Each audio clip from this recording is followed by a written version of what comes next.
Everyone needs a mentor every once in a while. In school, you occasionally get those special teachers who actually believe in you and make you feel worthwhile. If you play sports, you've got one of those guys there yelling at you to do one more lap or else he'll slice your thumbs clean off with a really blunt brick. And in the early 1990s, I had an uncle who showed me the wonders of the PlayStation 1 before I had a console of my own. It was like he was Mr. Miyagi, and I was... Who's this again? Marty McFly? He also conveniently lived in the house next door, so I was able to go around there for a daily fix of PlayStation before I was even old enough to tie my shoes. "Just don't tell your dad," he'd say to me as I watched in awe at the blood pouring from the chest cavity of the guy in Kendo's gun shop. And it wasn't just a spectator sport, you name it, we played it together. Duke Nukem, Mortal Kombat, Hogs of War, Gauntlet Legends... Wait, what was that? Oh my god. The Unholy War. The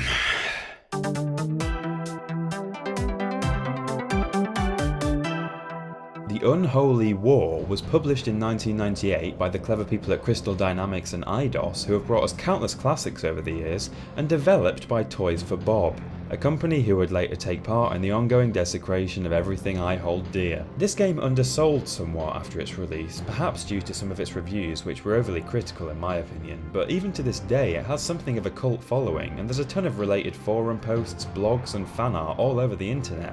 Because it's great. As storylines go, the premise of the Unholy War is, at face value, pretty basic. You see, it's all got to do with this ship here, which is happily floating around in space above the planet We'll table this as Xsarra for now, but who the fuck knows. However, in a rather unfortunate turn of events, gravity soon gets the better of the broken down spaceship, and before long it ends up tumbling from the sky and crashing into Xsarra. We're then introduced to just a few of the game's many playable characters in what is, in my opinion, one of the most alluring and good-looking FMV intros ever to grace the PlayStation 1, because fucking hell, look how awful some of the other ones were. Yeah, nice try, Toys for Bob, but you'll have to do better than that to sneak a pair of boobs past me. I love how detailed this intro is. Some little additions you don't even notice until you've actually watched it multiple times. These clumps of dirt falling from the sky after the crash, these blobs of drool, the tiny picture of a raven on the spellbook page for raven summoning, this blood splatter that's present for just 2 frames. These things might all seem obvious or unimpressive here and now, but really, if this is the level of effort that's been put into a 480p cutscene where each shot only lasts about 5 seconds, someone was really doing their job in 1998. Seriously, wherever they are out there, I'd like to give the makers of this cutscene 2 thumbs up. Big thumbs. Unfortunately though, there's this really weird glitch where if you let the cutscene run all the way through, you get this white line stuck to the side of your screen until you restart the console. Okay, what have we got here? Play button, scary lizard... Oh, a demo of Soul Reaver. Good game. Okay, let's just start, I guess.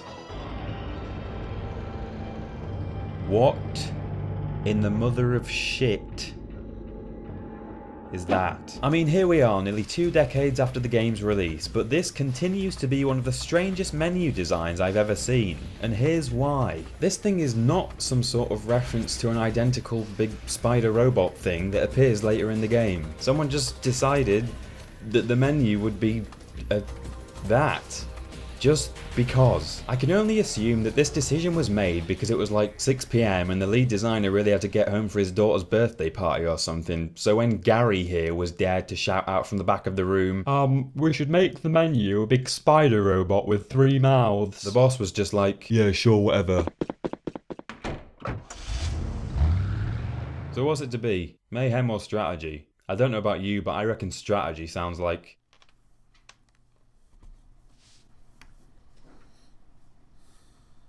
Whereas Mayhem has more of a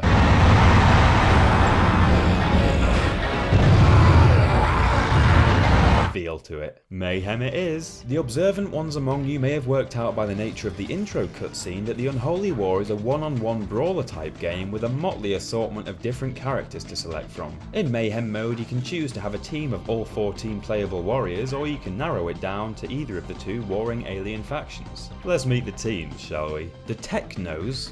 Teknos? Teknos. Teknos, are a conglomerate of 7 technologically augmented species who dedicate their existence to constant scientific progress and are out to reap the planet of its natural resources, even if that means destroying all of its primitive life. Sounds a bit like the human race to me. Way! Okay, what we got here? T1000, T1. Ooh, a plane shaped like a shark. This is like something designed by a 5-year-old boy, but I kind of like it. I think all concept art should be done by toddlers from now on. The Arcanes are magic-wielding natives trying to defend Xsarra from the Teknos. Again, the team actually consists of multiple species working together, featuring such crazy characters as the Human Torch, and this thing, which is kind of like a rhino on steroids, but it's got 6 legs, so technically it's an insect. But in actual fact, every single one of these characters is superb, and I was totally joking about the plagiarism, they're actually quite unique. They're all beautifully designed and they've been very well balanced, so that while each one may be strong or weak against another, the teams as a whole are very evenly matched. They're also super easy to use. Players can jump, fly or hover using the X button, and the remaining 3 buttons are used for the warrior's unique abilities. Simple as that. Yeah, you don't have any fancy 10-hit combos at your fingertips, and there aren't many opportunities to juggle your opponent, but who really wants to do that? Look how lame this guy is. Each of the warriors has their own home arena, and they're all very good looking too. Power-ups and health appear on the map periodically, and can really turn the tide of battle so you can never sit back and relax. Then to top it off, there are all manner of fantastic interactive map objects to play with during the battle. What was that?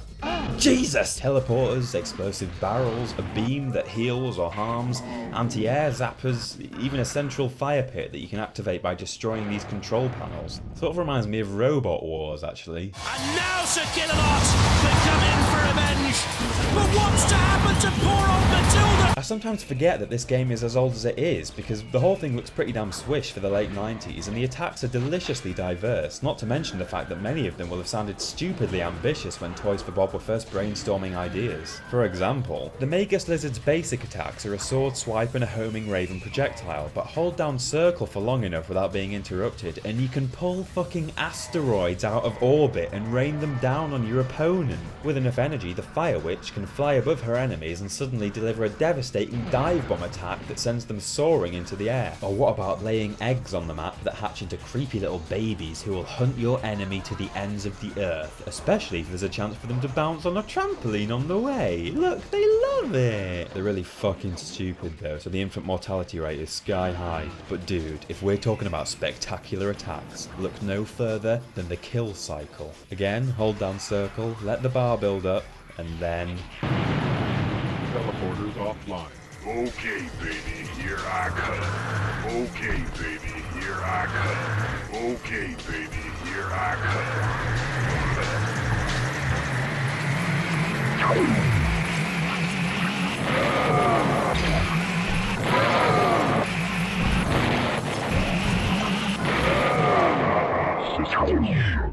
Round after round, you get so used to this familiar sort of overhead view, with the camera helpfully zooming in and out to best accommodate the action. But then someone brings out this beauty, and suddenly the perspective shoots up into the sky, this handy UI appears on the screen, your control scheme transitions beautifully, and fucking hell, just look how well executed all is. And man, the sound effects.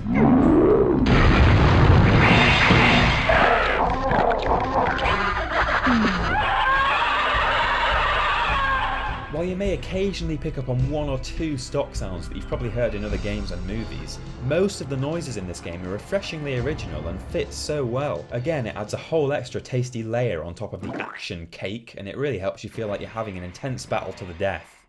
Wow, I'm a little overexcited now. I think it might be time to unwind with some chess. And that's sort of what strategy mode is, more or less. You have a set of warriors moving around the game board, attempting to wipe the enemy team off the map so they can infiltrate their base and destroy it.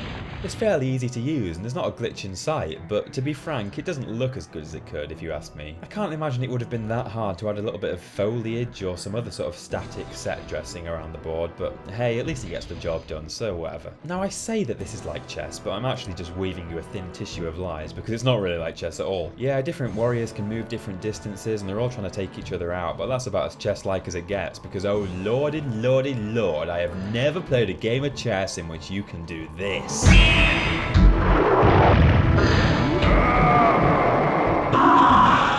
Yeah, every warrior has a special map power that they can use at the expense of this harvestable resource, which is called AUR, ore. Let's say ore, I don't know. God, you need fucking Google Translate to get through this game. Some of the map powers are similar to the attacks used in Mayhem, such as the Jaeger's ability to launch a missile at an enemy.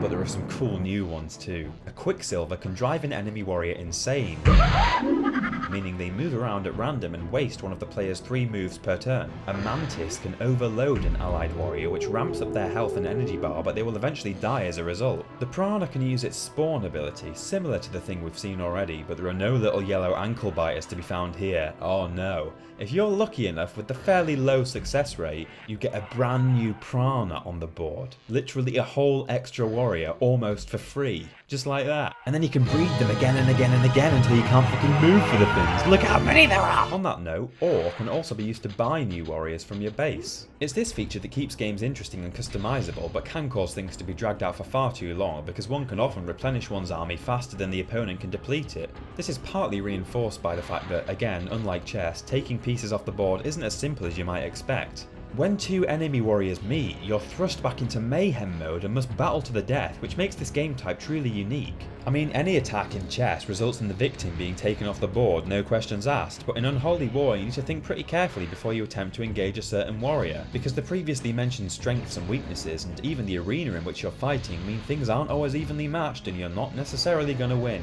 If a warrior survives the battle to the death, it goes back to the game board without getting an automatic refill of health. It's going to stay like this unless it's healed by an ally. And I should say, strategy mode isn't just some extra game type to spice things up. It actually serves as the main story mode for the Unholy War, and hey, it has some brilliant plot points in it. As storylines go, the premise of the Unholy War is, at face value, pretty basic. Yeah, I stand by the fact that the fundamental premise is nothing exciting. It's 2 teams of aliens at war with each other. What do you want from me? No one's ever going to say, And the Nobel Prize for Literature goes to Robots vs. Lizards by Toys for Bob. But the way that Bob has sprinkled little nuggets of extra lore into this thing is above and beyond what I'd expect. I mean, check these out. The Teknos came to Xsarra because they were fleeing from a mysterious, super advanced race known only as the Hunters. The Mantis robots refuse to explain to the rest of the Teknos exactly who the Hunters are or why they've been chasing the Manti down for a millennium. Meanwhile, since landing on Xsarra and being engaged in the Unholy War, the Jaeger battle tanks, who are normally hostile to all organic life, talk of a young boy in the desert who repairs and upgrades them beyond normal capacity. Then there's talk of deep cracks that are spread across the planet. The Teknos and most of the Arcanes don't seem to know where they come from, but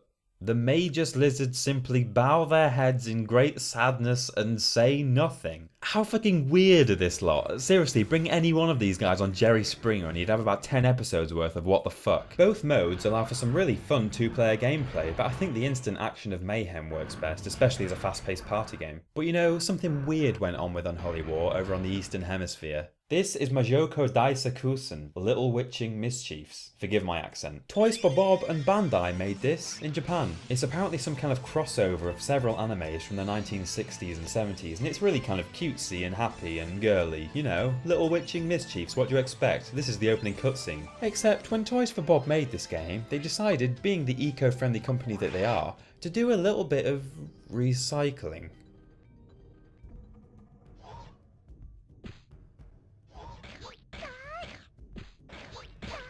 Whose decision was this? Who made this decision? It's the Prana Devil in Little Witching Mischief. Under what circumstance? In what universe does this go with this? Fucking hell. You know, there's something about the overall Unholy War experience that's just so amusing. Not sure if this is related, but for some reason I've always thought that the Mayhem mode would work really well with some funky disco music playing in the background.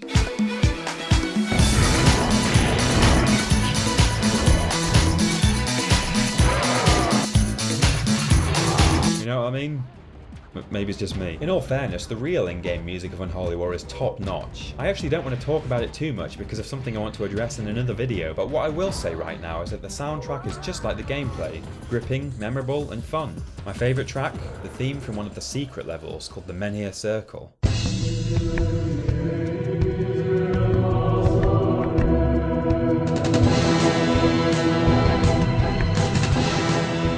Oh yeah. That's right, this game's got you covered. You complete strategy mode on normal difficulty and you're going to unlock this place if you played as the Arcane, or these cozy quarters if you played as the Teknos. Because then you're left with a question. If I got 2 secret levels on normal mode, what could possibly be the reward for plucking up the courage to attempt all 12 levels of the incredibly difficult hard mode?